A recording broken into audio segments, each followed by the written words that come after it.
Hello, and welcome to the Future Christian Podcast, your source for insights and ideas into what it means to live as a follower of Jesus in the 21st century. At the Future Christian Podcast, we talk to pastors, authors, and other faith leaders for helpful advice and practical wisdom to help you and your community of faith walk boldly into the future. Here's your host, Lauren Richmond Jr.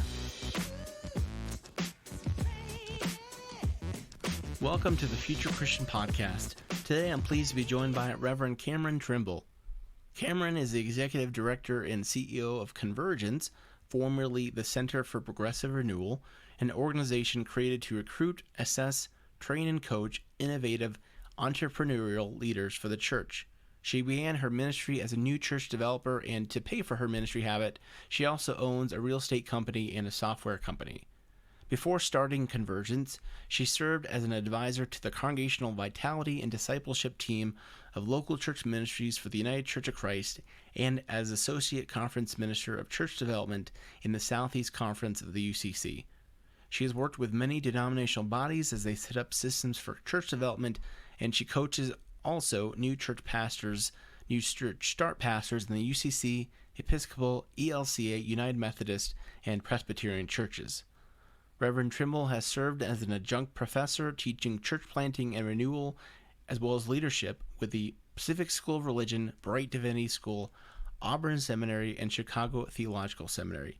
She co-authored the book Liberating Hope and most recently published Piloting Church, Helping Your Congregation Take Flight in 2019. When she is not working, she'll be found piloting single-engine planes with passengers who love to see this wild, wonderful world from the sky. Let's welcome Reverend Cameron Trimble. Cameron, what else would you like our listeners to know about you? Well, the last line is actually what I prefer to talk about more than most anything, which is flying. It is my great love, my great passion. I'll fly anything with wings and preferably at least one engine. Flying's taught me a great deal. So as I jokingly say to the grand eye rolls of my staff, I'm prone to break out in aviation metaphors at an obnoxious level, so prepare yourselves. I'll do my best to follow along. Yeah. How long have you been flying then? I was lucky in that I was born into a family that my uncle was a World War II fighter pilot, and when he got out of the service, he bought a single-engine Beechcraft Bonanza, and so, from the time I was able to climb into the cockpit, I was flying with him. So it's been a part of, who I am and what I do from the very beginning. Wow. Awesome. It's been a good teacher for me. Well, tell our listeners kind of about your journey of faith and what your path to Christianity has looked like and kind of what it looks like today. Yeah. So I... a couple of years ago now, I was going through a shoebox that I had found in the attic, and I opened it up, and there was a picture of my bedroom when I was growing up. And as I was looking at that, sort of out of a sense of nostalgia, I realized that normal young people, I think, usually have posters covering their walls of like the latest pop icon or sports heroes or people that they aspire to be. My room, which I did not realize, of course, until a couple of years ago, but my room was absolutely covered with images of suffering. I had pictures of polluted rivers and starving animals and humans who were in different levels of suffering. And it wasn't until I saw it mirrored back at me in that way that I realized there was something in me from the very beginning that was deeply sensitive to the brokenness of our world, and something in me that was wooed, even called into wanting to do something about that, to make that better. And as a young person trying to figure out how to make a difference, I was I wasn't necessarily consistently raised in a church environment, but I ended up with a very close relationship with a man I now call my chosen grandfather, but he was a United Methodist pastor. Okay. And so he helped me imagine a space for myself in Methodism at that point. And so I began, doing work in congregations really under his encouragement. And whatever theologian I have turned out to be, I think he gets a lot of the credit for that, because as a young woman, he invested a whole lot of energy into shaping my imagination as a young person. So I began, I went straight from undergrad into seminary, and I wish now I could go back into seminary and do it all over again, because I Yeah. didn't have anywhere to put anything in myself. I had not Yeah. lived enough life yet. And so, I took these classes from these brilliant theologians and professors, and I'm so grateful for that experience. But it's only now that I'm beginning to understand what they were trying to teach. Yeah. Now, as I'm entering into the ripe age of, I just turned 42. So that call to make the world a better place has remained consistent for me. My work in the church has helped me recognize both the challenges of institutional religion and the opportunities of this moment of deconstruction that we're living through. And in my personal life, a rediscovery of the mystics and of the experience of God, instead of the impulse towards institutional maintenance that I think most of us are trained Yeah. to embrace. So Yeah. That's interesting. There's a lot there I'm hoping we'll talk a little bit more about and dive into. Talk about a spiritual practice that's been meaningful to you or you might recommend to others. COVID has been a big deal in that area for me, because for most of us, it invited us into this kind of monasticism, this repatterning of our lives that for some of us, those of us lucky enough to have a little margin, and like I don't have young children at home, and so I'm sympathetic to people who for whom this has placed new and unusual demands upon them. But for me, it actually took me out of a lifestyle where I was in a different city almost every single week, and I was just traveling relentlessly and speaking to groups, and just the pace was so intense. So literally overnight, my calendar cleared. Yeah. And all of a sudden I had open space. And so what happened is that I repatterned my days in a way that now I will fight to not give up. And that is I basically re-embraced the pattern of a monastic life of meditation. So really clear, committed time for prayer and meditation, a time of study, time for work, a time for play, and community, and being with others, and then time for rest. And so that balance has been hard fought to really get established. But what it made possible is a level of creativity in me that I didn't realize was available, because and it's available to all of us. But the relentless pace at which we were living, meant we existed more in a survival space than a truly generative, creative one. Yeah, I appreciate that. I imagine that was hard to work through or to get to. I heard this, I don't even remember where, some weeks ago, about how, by and large, we're not working from home, we're living from work. Did that make sense? Yes. Like, because of working from home, it's so the boundaries have just evaporated, the work-life balance, and certainly I can relate to that. But yeah, the funny thing about this conversation that we have nationally about work-life balance, or globally, I suppose, is we only start to talk about work-life balance when work is burning us out.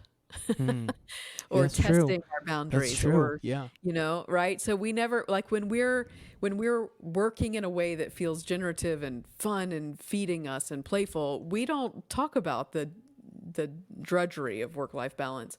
And so I think that's one of the opportunities or one of the questions that this COVID lockdown and cultural breakdown that we're living through has invited is what is meaningful work and what feeds the soul and what's more dignified for the human journey in how we use our time. That's a great point. There's a pastor, Steve Cuss, I follow. I think he'll air his interview before yours, a little bit before yours. He makes a point that like most leaders, like it's not, burnout isn't because of like work overload. Like for most leaders, like we crave the work, we enjoy the work, we're passionate about the work. It's like, it's more like our inability to handle, I think he'll say the anxiety or the stress, but usually it's not just simply workload that overwhelms us. Yeah. Well, let's talk about, I'm sorry, go ahead. No, I was just reaffirming it is about balance. But I also think that the inner awakening that I think every one of us is geared to do, but a few of us say yes to, that essential work can't happen with the relentlessness of the pace at which this modern culture asks us to live. So for a few of us, it really does cost us deeply. Boy, there's so much good stuff here you're dropping already. We don't have time I just want to like rabbit trail off all of it, but we don't have time. Let's talk about your work at Convergence. So first, tell our listeners just kind of about the story of Convergence, and then the work and mission it entails. Yeah, sure. So Convergence is a rebrand actually of the organization that started about 12 years ago now. So I've been doing this work for 20 years, which is shocking to say out loud. And what so many of us were observing is that when you're working within institutional settings that are undergoing deconstruction, and at that point we were in some of the earlier days of this deconstruction process, the ability to do innovative, generative, entrepreneurial work in those spaces was nearly impossible. And that wasn't anybody's fault per se. That was just the design of the systems at that point. Yeah.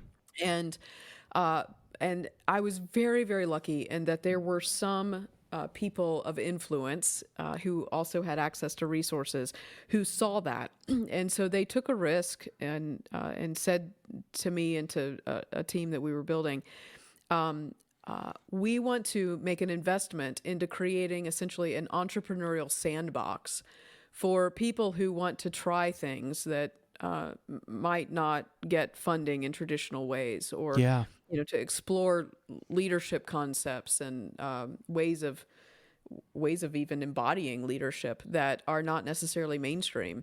And so we want to create this what turned out to be an organization that was relentlessly committed to that level of experimentation, and to do so in an environment that had some rigor to it, and that we, in a sense, we're serving as the research and development arm for mainline denominational life. That was kind of the dream.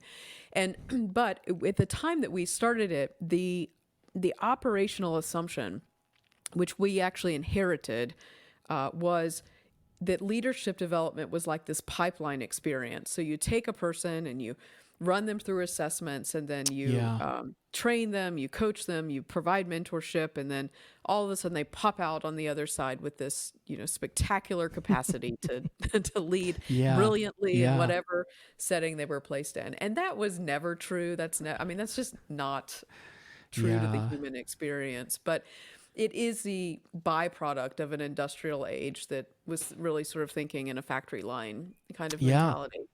And so we said yes to that simply because we wanted to say yes enough to get us in the game. I remember standing in front of a board of directors one time, and I said to an organization that was investing us, and I said, we will create the organization that you want if it will earn us the privilege of creating the kind of network we believe we need. And at that point, they certainly didn't understand what I was asking for, and I'm not sure I did in retrospect. Yeah. But I had an instinct that that there was a different way of being, of leading, of understanding organizational capacity and scale, and the way that we could work together that was not encompassed in that vision. So about 4 years ago, we started a different kind of organization that at that point we named Convergence, but that was in part inspired by the thinking of people like Brian McLaren, who I think the world of, and actually, if you want to really capture the vision of what we were trying to create, his book, The Great Spiritual Migration, really sums up that at that point every cell in my body was saying we are on a massive journey, an exciting journey, moving from organized religion to organizing religion, which had massive implications for how we invest resource, how we understand leadership, how we, what we decide to hold up as success stories, how we want to shape public policy, what are the justice issues that are pressing in this move to make this world a more just and generous place. So it was a very provocative moment, and we've continued to try to lean into that space with all the programming that we've done since then. I want to ask, if I can, for you to elaborate on that statement, organized religion versus organizing religion. Kind of flesh it out for me if you can.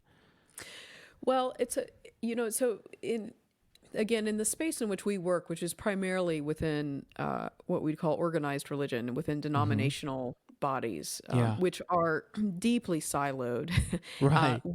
Which is really clear to us because we work across all of them, or many of them, and every one of them is working on the same challenges. They're using similar approaches. Their instincts are complementary, right? But they're not talking to each other, which is a real curiosity.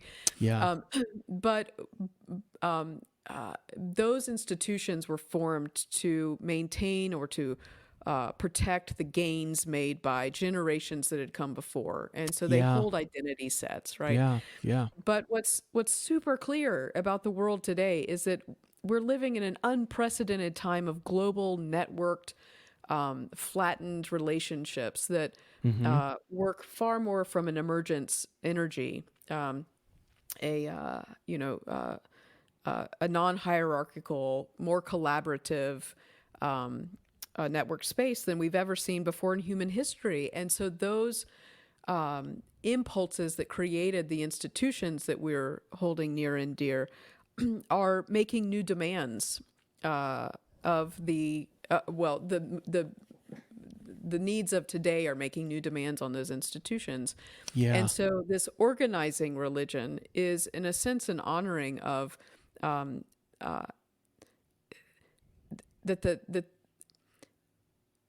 the journey, that the longing of the human soul right now is for an experience of God that takes your breath away.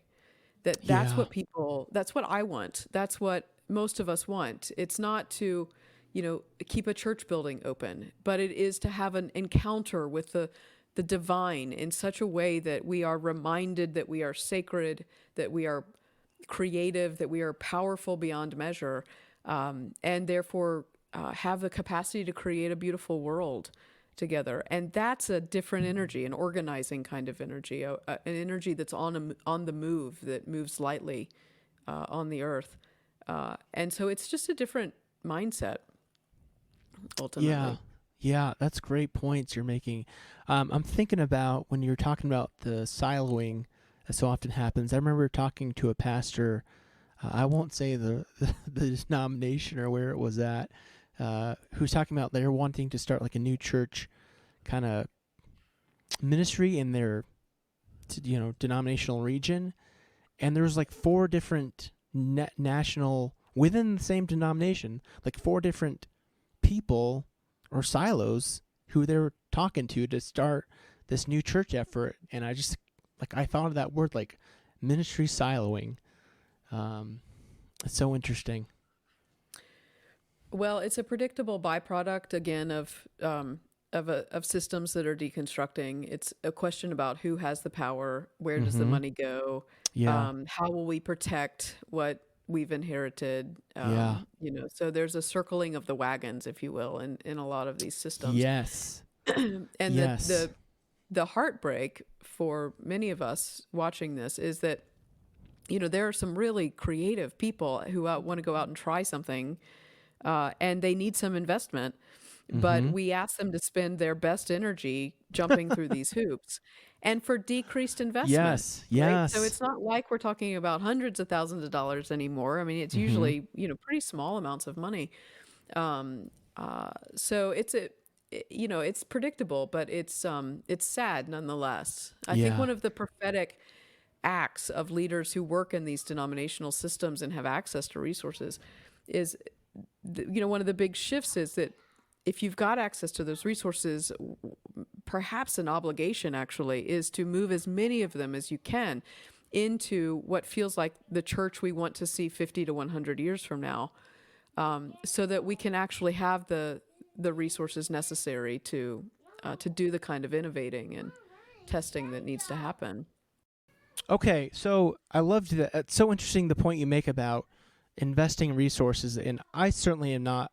I've been very fortunate in my context with resources compared to a lot of folks. But I've heard from, as I've talked to others through this podcast and certainly, offline, about kind of the hoops. And I was thinking about this, the scientific term, I'm not sure if I can get it right now, centrifugal force versus centripetal. I'm not a science person, but if I remember right, like one of them is like the thing that kind of holds everything in when you're spinning it, and the other is the force that's pulling it out. And Yes. it seems like to me that it's almost like mainline denominations have been about all the energy is about holding it in. And some might disagree with me, but it seems like to me that like so much is being asked of leaders and pastors now to kind of hold this institution together. And it's kind of really kind of wasting, I don't know if that's a fair word, or at least taking away energy that could be used to like grow it and get it out. Yes. Well, that's exactly right. And again, it's predictable because these are leaders who've been tasked with protecting the institution. Yeah. And so they're feeling like they're doing their due diligence. This is a ripe moment for an aviation metaphor. Go for it. Yes. So one of the early, most essential lessons that I ever learned about flying is every pilot will find themselves in unanticipated turbulence. And when you're in turbulence, particularly if you're in a small airplane, the natural human instinct is to grip the yoke as tightly as you can. That's what I'd be doing. Yeah, your plane's bouncing all over the place. You're thinking just keep the wings level. You're wanting to control as much as you can through your your yoke and your rudders. But what actually you have to train yourself to do is to hold the yoke lightly. To instead of death grip it, but actually hold it with just two fingers. So good. Yeah. Because at that point, what you allow for is that the plane, which is built to fly, the plane then has the flexibility to navigate itself through the turbulent atmosphere, through the winds that are, hitting it. And it grants it the ability to kind of go with the flow, which makes actually for a smoother and a safer ride. Interesting. So as institutional leaders, our impulse in the face of the unknown future and what feels like declining resources and this fear of scarcity is to grip our yoke tightly. We grip our committees tightly. We grip our decisions tightly. We grip our people tightly. And it's exactly the opposite that is needed, that to hold it all loosely and to almost be playful, to be willing to go on the ride. Yeah. And to experience the bumps along the way, not as something that's terrifying, but is actually just part of what it is to lead right now. But to hold that yoke loosely means that you trust yourself enough as a pilot or as a leader in that situation, and you trust your plane, and that you trust that both will endure and come out on the other side, and you as the pilot will have learned something in the process. So there's something to leadership right now that requires a holding loosely and a curiosity and a playfulness that will make this moment of deconstruction and reconstruction, because we're resurrection people. We believe there's life, death, and then life again. Yeah.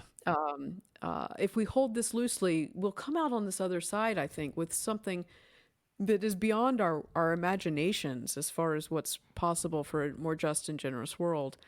And it will look different, there's no question. But I personally can't wait to see what we all look like and what we're up to in, 20, 30, 40 years from now. I love it. I love it. I'm thinking of also, to stay with your example, I'm thinking about I've really become a student of family systems theory, which I'm sure you're well acquainted with. And one of the teachers I follow talks about how when anxiety is, or kind of the kind of status quo when you're gripped with anxiety, kind of as you talk about holding the yoke tighter, is try harder, try harder, try harder. And that's what we're doing. We're trying harder. And and this guy talks about what's needed is this kind of playfulness, like you talked about, to just think outside the box and not just. So, man, so good. So good. I want to ask you about, this is kind of off script here, so forgive me. I want to ask you about this trend we're seeing post-COVID. I'm kind of going way off script here, but looking at your bio about your side hustle, if I can use those words. Off script are the best ones, so go for it. Yeah, good. With your real estate company, and then was it a software company, right? Yes. So I've read some from some evangelicals, guy like Mark Demise, I can't remember. Mainlanders are starting to get into this kind of social entrepreneurship thing a little bit. But as we come out of COVID, hopefully eventually, and certainly the struggles that we've been talking about here among finances and resources aren't going to get any better any soon. What thoughts do you have for pastors and ministry leaders around bivocational ministry? That's kind of a common word. How to make it all work financially? Well, I don't have great news.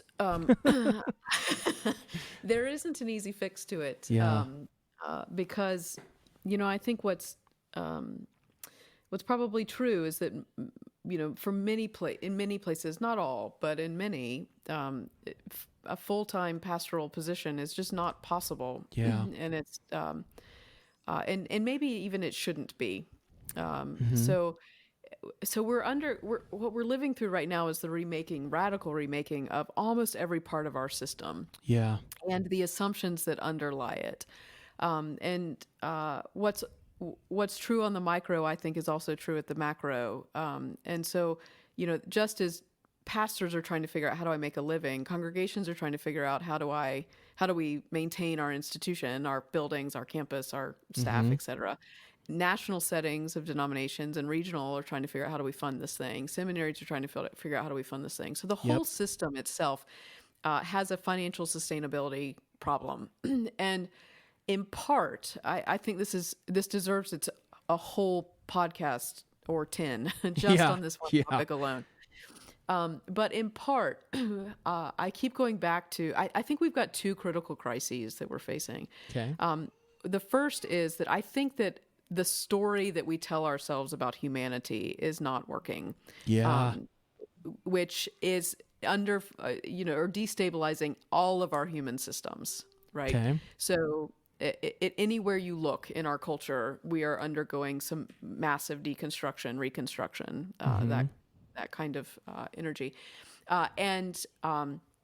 what that then invites is, what needs to be created in the midst of that deconstruction that is more honest, that has more integrity around human thriving and human wholeness. And what is becoming clearer and clearer is that we live in an interdependent world. We are all connected. We are all one. And the danger that denominations face is that this siloed existence has allowed them thus far to live off of their own resources, their own capacities, their own imagination. So the danger right now of our siloed existence is that what we're effectively doing is cutting ourselves off from the very collaborative partnerships that we need. So in order to kind of find our way through this turbulent time, as a pilot, for example, I depend on air traffic controllers to help me figure out what I'm doing in that space. I depend on other pilots to report in on, turbulence that they've encountered that I might be encountering. When I'm in a stressful environment, there's a whole network, a whole system of people that I reach out to get new ideas, to get new information, right? And any pilot knows that as long as you've got altitude and ideas, you will be okay. Altitude and ideas, I love it. We're running out of altitude in the church, and we're running out of ideas in the church, and that's because we are so siloed. Now, here's my sort of provocative call to action. Yeah, I don't think we need to be, right? So I think we've got this interesting it's an interesting moment where corporations, government entities, and nonprofits are increasingly collaborating on addressing the major challenges that are facing humanity right now. Absolutely. So, many of us, for example, rallying around the Sustainable Development Goals of the United Nations. I don't know why every church doesn't use that framework for their mission framework. Like, why aren't all the churches thinking about how do we impact climate change and working with companies who are working in that space and nonprofits who are working in that space? Or if that church is really passionate about poverty, why not work with the people working in that space? And working with other denominations to do something at scale. But this failure of nerve that we're starting to see across these systems, and a poverty of imagination for what's possible when we work collaboratively across the silos that have kept us so deeply isolated, that's what is holding us back in part. And again, I need to stress it's a little more complicated, of course. But but if we had a story that operated for all of us, that was built on a sense of interdependence, built on a sense of we're all in this together instead of us versus them, and built on a sense of a better world is possible, that there is a hopeful narrative that's a believable one. Instead of what we have been living with, which is one of toxic masculinity and white supremacy and us versus them and and capitalism, frankly. Those are the stories that are really hurting us at this point, because they've run they no longer have the integrity, and I mean the alignment. I don't mean it from a moralistic standpoint. They don't have the integrity to hold together the amount of diversity that we now get to see in the world. So, again, I get jazzed up by this, but a lot of people would listen to this and think, "Oh my God, this is terrifying." I mean, it is terrifying. But I guess I'd say for some of us that terror intrigues us and excites us. Maybe others want to run away. With our little guest, I want to make sure, what was your second crisis? One was the story of humanity. We've got a crisis of story and a crisis of silos. Oh, okay, good. Yeah, and story, I mean the big human story, like what we're all up to. It reminds together, me and of how we live in relationship with each other and with creation. Have you worked with Dwight Shiley? I've not. He's where's he at? Luther, I want to say. I had him on end of season 2, and that's kind of one of his big takeaways. His points was like the this. I feel like if I'm remembering correctly, was the story was inadequate. You might check him out. I thought he was quite brilliant. Yeah, that's great. Boy, there's so many questions I want to ask you, and we're running out of time here. So let me ask you two more if I can before we take a break. I think about this. I've invested 8 years of my higher education into biblical theological training. I grew up really conservative, so I went to Bible college, and I remember registering for my freshman year, my mom saying, "Hey, Lauren, I want you to come out with a degree that's marketable." She'd then married to my father, who had a Bible college degree, and seen our family struggle economically because of lack of work opportunities. And now here I am, speaking of 20 years later, I'm working on an MBA, so I'm halfway through getting finally a marketable degree. And as much as I love my seminary education, like you, I also think about, like, unless something changes, you're never going to be able to get a job that's going to pay enough to pay back your seminary debt. And I wonder, like, what does this look like? You know, what's the future, like, of theological education? What do you think? Versus, like, should we be sending pastoral leaders to seminary? Or should we be sending them to, like, business school? Does that make sense? It does. Yes, and you're hitting on, again, something that requires a much larger conversation. Yeah. So the challenge that we have with higher education in general, but certainly in seminaries and people going to ministry feel it so acutely because their earning potential is generally fairly low, is there is this what has been an unbreakable triangle, and it's at each point there's access, cost, and quality. Mm-hmm. And so far, all of the solutions that we have designed for the higher education model has only achieved 2 of the 3.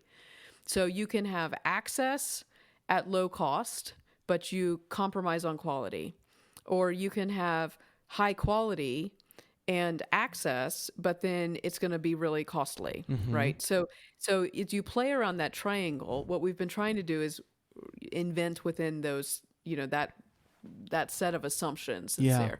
What I'm hopeful about is that COVID actually has accelerated our willingness to try enough new things that we can maybe work into the access, quality, cost conundrum more creatively than we've been able to thus far.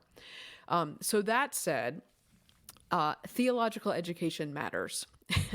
And it matters that people have the capacity to dedicate their lives to do that kind of rigorous study. Yeah. So we have to find a way to honor that body of work that also, can feed their families and that can therefore feed our culture and our society, right? So, interesting, isn't it, that we've created a whole culture that essentially devalues and underpays our artists, our poets, our writers, our theologians, the meaning makers of our culture, and then we overpay in other areas that I find just so remarkably overpay. curious. Yeah, so really bizarre.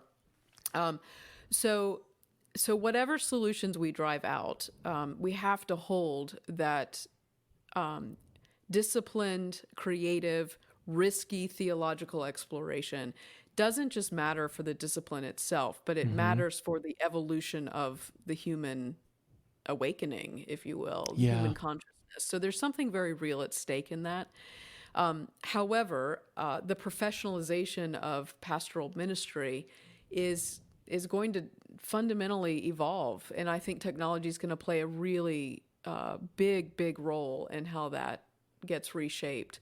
I think the impact of artificial intelligence is going to fundamentally reshape how we engage in theological conversation and how we run into new ideas in the world. It's going to change how we are able to talk to each other, how we organize friendships and collaborations, and do that kind of exploratory work. So, small groups, all the things that local congregations do right now, I think can be done or will be done differently, already are being done differently. Um, uh, so, I don't have a simple solution, Yeah. in Yeah. part because I geek out on this stuff so much that I get the complexities of it. I was So, reading oh, I'm sorry, did I cut you off? well, was just a final thought going to Oh, say, go ahead. and I'm deeply sympathetic to people who are trying to figure out, how do I do meaningful work, soul fulfilling work Yeah. in the world and get paid to do so. The problem I want to stress, though, is I don't think it's with us who experience that calling. I think it's with our economic system and our political system and our education systems it's with systems that don't honor that human longing, Mm-hmm. but by design. They weren't Yeah. designed to do so, and that we're needing to remake those systems. This is a time of transition. That's wow. If that's one thing we're saying. Yeah. Let me ask then this one last question then. And I'm asking it for me as much as anybody else. What advice do you have for pastors and church leaders right now? Um, that's a very good question. Uh, so I think the essential work of faith leaders at this point, and I don't care if it's ordained lay, Mm-hmm. I don't make any distinctions around that. I think the most important thing we can do is to reweave the relational fabric of our communities. Mm. And by that, I'll tell a story that I tell fairly frequently, but I think it's a powerful image that really helped simplify this for me. Margaret Wheatley, who's an extraordinary sociologist, philosopher, visionary thinker, she, in a lecture that I heard a few years ago, said that it's like our culture is working like a centrifuge, which, as we were talking about earlier, a centrifuge is designed to pull things intended to be together. It's designed to separate them by the Mm. force of speed. Mm-hmm. And so what she was observing was that you and I, even our internal wellness is being pulled apart by the speed at which we're living, and our Yeah. families are being torn apart, and our neighborhoods are being torn apart, and our wider, states, countries, etc., however you want to scale that, it's all being frayed by the pace at which we're developing and the speed at which we're living. That philosopher Gene Houston said,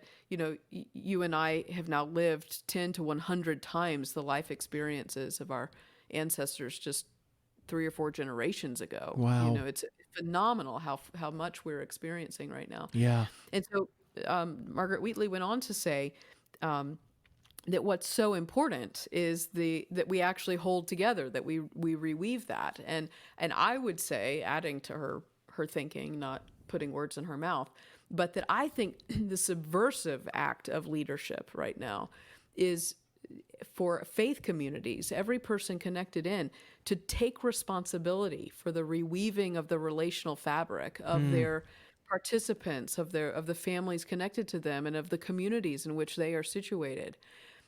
So that neighbors know one another again, and that families can be connected in ways that are healing and Yeah. create safety and security for their children, and that people can live at peace in themselves, and free to explore their own development, their own awakening in that way. So if I was to say anything to pastors, I would say be relentlessly focused on that. Let go of everything else, because very little matters, actually, if we can't reweave that or Yeah. that relational fabric that Yeah. holds us, because that becomes the portal, the currency by which we do all the other things that we say that we're committed to do. Because as Adrienne Marie Brown says, change moves at the speed of trust. Mm-hmm. And Yeah. right now, that relational weaving allows for the reweaving of trust. So that would be my advice: is, good luck paying your bills, but help people help people find themselves again. Wow, that's so good. Like I'm thinking of the image of the centrifuge pulling us apart, like literally. I mean, I guess I can't say literally, but I mean, it feels like it at times. We're being Yeah. pulled apart, and the idea of weaving us back together. So good. We could carry on this conversation, I think, for another couple hours at minimum, but let's take a break. We'll come back with some closing questions. All right, we're back with Reverend Cameron Trimble. Sorry about that. Cameron, this has been awesome conversation. But let me ask you some closing questions you can take seriously or not. But if you're Pope for a day, what's that day look like for you? Let's see, what does the day look like? Well, the red shoes come to mind first. Okay. Like you got to have the good bling. Uh, so gosh, if I was Pope for the day, I actually would do some of the things that this current Pope has done. I would not do some of the other things that he's done. Yeah. It's been a real disappointment in him. But I think climate change or global warming is a crisis beyond words. It's Yeah. impossible to language how significant it is that we all tune into that. And so I really appreciate, frankly, that this Pope did tune us in to the extent that he did. The other thing, though, I would encourage faith systems to think about is, I think about the scripture, be as wise as serpents, but innocent as doves. A pope can shape a collective imagination and can really lean into that crisis of story that I talked about earlier. Yeah. I would be building partnerships with major media corporations, even in spite of the ways they're compromised. But we need levers of storytelling that can distribute at the global level. So, I'm like I think it's no mistake that some of our visionaries in our culture have made contracts with companies like Netflix because it's a way of shaping collective imagination for good or ill, but I hope in our case for good. So I would play in that space. I would take that seriously, that, this is a place for new stories, for fairy tales, for a new imagination to help shape the kind of world we want to embrace. That's great.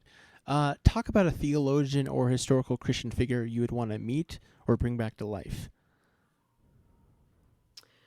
Because this time has been so powerful for me and so precious to me in this lockdown where I've been home so much, I've really turned back to the mystics. And so I would want to bring back to life Sojourner Truth and Teresa of Avila and Thomas Merton and some of those wonderful saints among us who were not committed to right belief. They were committed to the pursuit of experiences of the divine. And I miss that.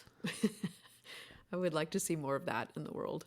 That brings me back to that thing, I wrote it down, that people want an experience of God that takes their breath away.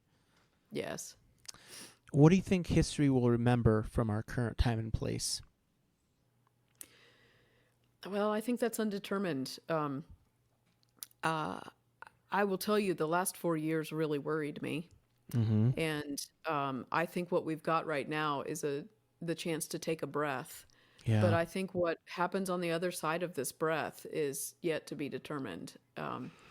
So I think there's a great deal at stake, actually, in us deciding, are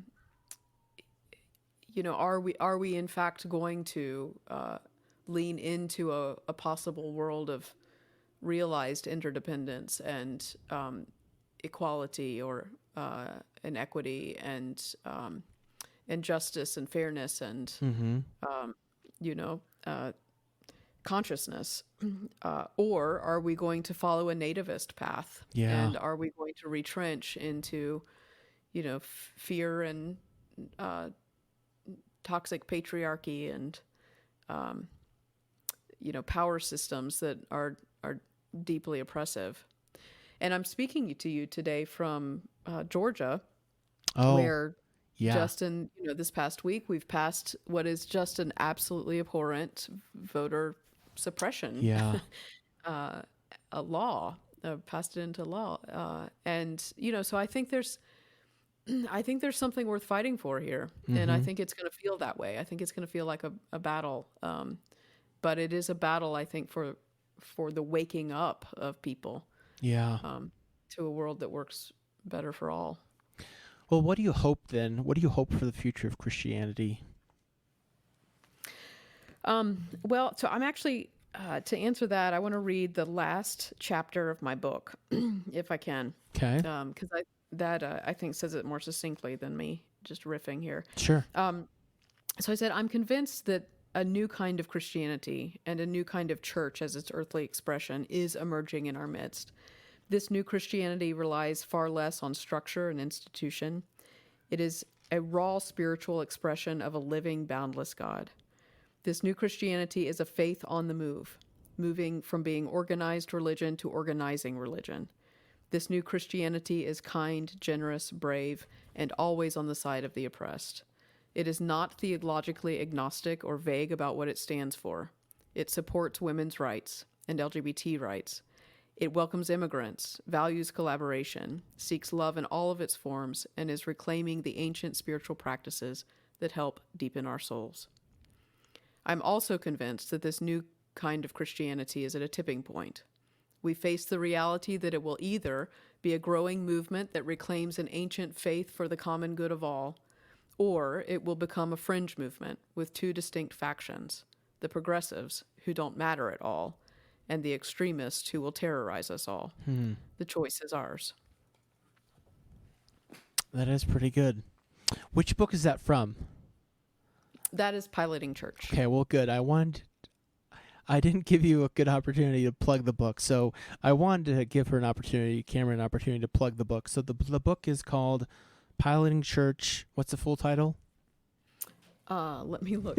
Helping Your Congregation Take Flight. Well, where can people find out more about you and find the book? You can go to CameronTrimble.com. And you can get access. I produce what I call an almost daily meditation. So you can sign up for that there. And then you can also, learn more about what I'm up to in the world, and then also purchase any of the books that I've written in that space. Well, this has been such a great conversation.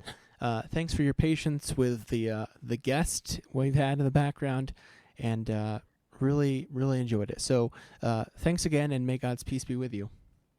Thank you. You too. Thanks for joining us on the Future Christian Podcast. The Future Christian Podcast is produced by Torn Curtain Arts in partnership with Resonate Media. To learn more about Lauren or the podcast, visit futurechristian.com. If you've enjoyed the show and you think it would be valuable for others to hear, subscribe to the podcast and leave a review. That really helps more people find us. Thanks again, and go in peace.